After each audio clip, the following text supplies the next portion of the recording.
भगवान राम जब खाने के बाद क्या कहते हैं, सबरी स्तुति करती है, यही ना प्रसंग, के ही विधि स्तुति करो तुम्हारी, अधम जाति में जड़ मत्ती भारी। अधम के बारे में देखिए, आप तो सुन रहे थे, अधम कौन है?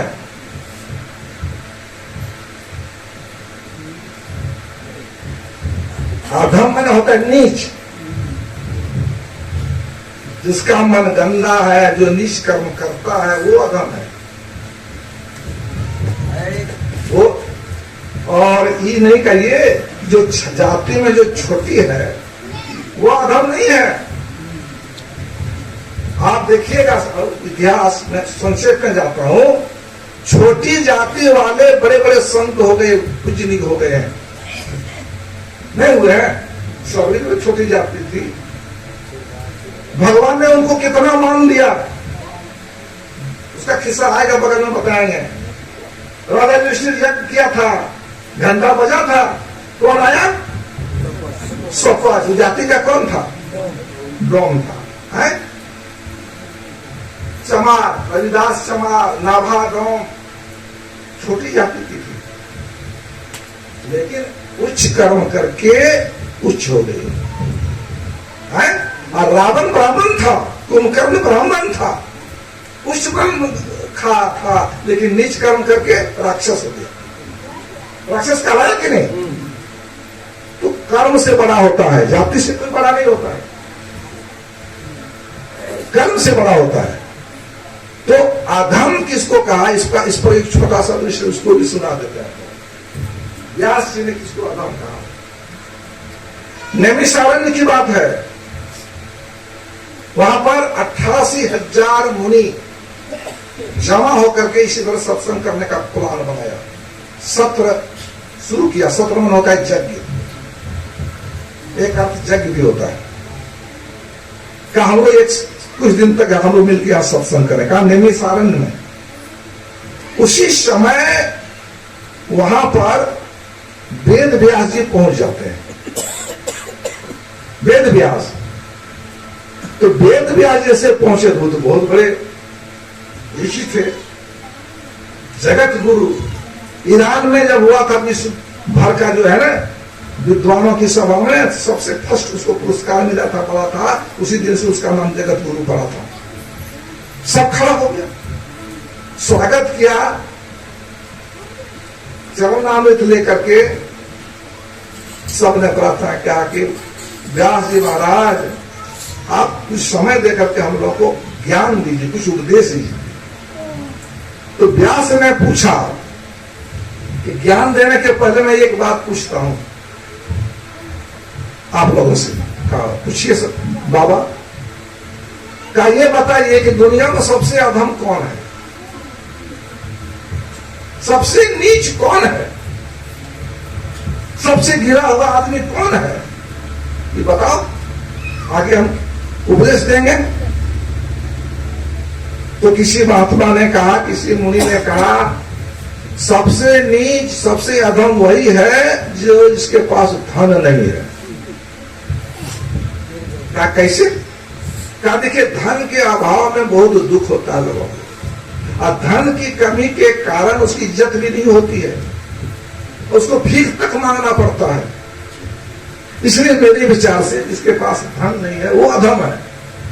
दूसरे ने कहा नहीं बाबा ने धन, वो अधम नहीं है। कहा तब तुम्हारे विचार से क्या है? कि हमारे विचार से अधम वही है जिसके पास विद्या नहीं है, वो अधम है।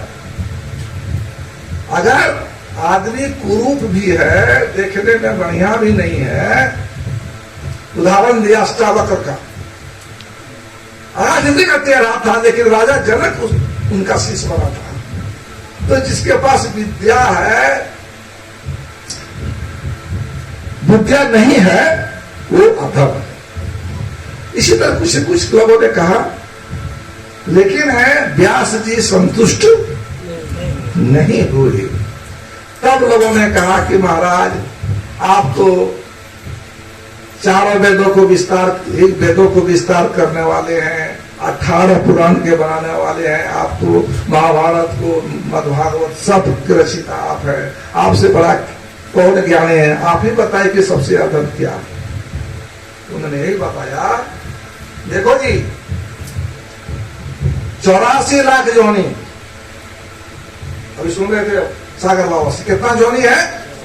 84 लाख जोनी है। अगर उसको हम 2 भाग करेंगे तो 83,99,999 जोनी एक तरफ, और एक तरफ खाली मानव, तब बराबर होगा, कभी बराबर नहीं होगा। 83,99,999 जितना जोनिया है उसको एक तरफ करेंगे, और एक से मनुष्य एक तरफ करेंगे, सबसे श्रेष्ठ मनुष्य हो जाएगा। क्या ऐसा श्रेष्ठ मनुष्य शरीर पा करके,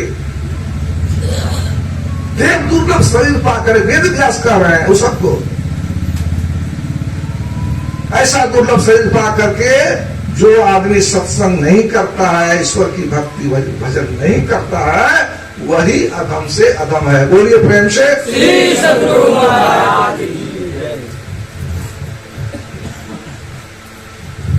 अधम सुंदर और अधम, तब जो है अधम कहती है कि यही विधि स्तुति करो तुम्हारी अधम जाति में जड़मती भारी। और राम जी क्या कहते हैं? कह रघुपति सुनो भामिनी। भामिनी के बाद कहा जानते हैं, पाठ में आया, सबरी ने 4 बार कहा अधम, सुने होंगे आप, है ना? अधम जाति में जड़मती भारी एक हुआ ना, आखिर का अधम ते अधम अधम क्या बार हुआ? 4 बार। और भगवान राम ने सबरी को 3 बार भामिनी कहा रघुपति सुनो भामिनी, एक को कहा, और एक कहा क्या?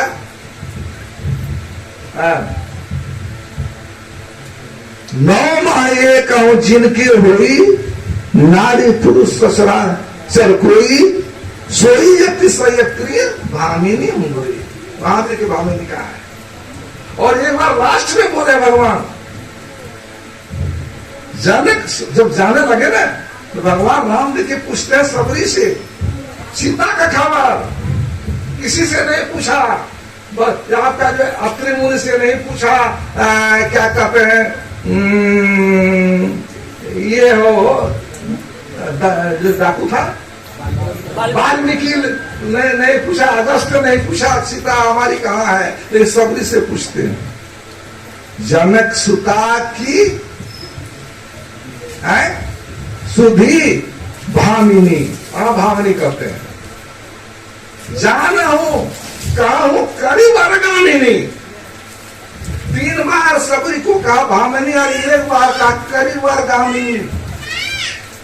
इसका भी अर्थ आपको बता देते हैं अभी। शूर्पणखा का नाम आप लोग सुने थे ना? देखने में कुरूपा थी, लेकिन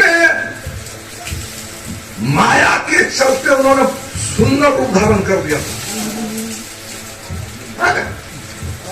और क्या कहा राम से कि संसार में है राम हमारे समान सुंदरी कोई नहीं है, हमारा जोड़ा कोई नहीं है शादी करने में, आप ही एक तो हमारे मन में बसे हैं कि हमारे लायक है, इसलिए हमसे शादी कर।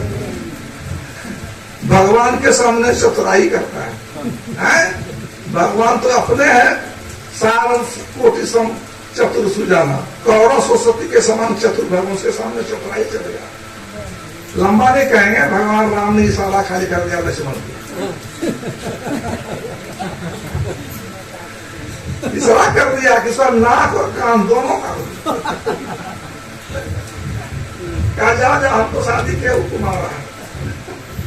वहां जाने के बाद नाक जब दोनों काट लिया तो नाक काट ऊंची हो गई। वो एक तरह से रावण को चुनौती देना था ये कि नाक काट के राम ने रावण को चुनौती दिया कि तुम हरण किया है ना, देखो तुम्हारी बहन को जो है नाक कान काट लिया, तुम हमसे मुकाबला करो, एक तरह से चुनौती था। तो सुंदर कौन है? अभी भामिनी का आप सुन रहे थे, भामिनी का अंतर होता है परम सुंदर, एक अर्थ क्या होता है? क्रोध करने वाली भी होता है भामिनी मुने। क्या वह क्रोध करने वाली थी सबरी? और भामिनी होता है सुंदर, इसलिए सुंदर थी। तब क्यों भगवान राम ने कहा उसका मन सुंदर था, उसकी बुद्धि सुंदर थी, उसका कर्म सुंदर था। अंग्रेजी में कहावत है, handsome is that handsome Dutch. सुंदर वही है जो सुंदर काज करता है, वही सुंदर है। सभी सुंदर काज किया था, इसलिए वो सुंदर थी भगवान की नजर में।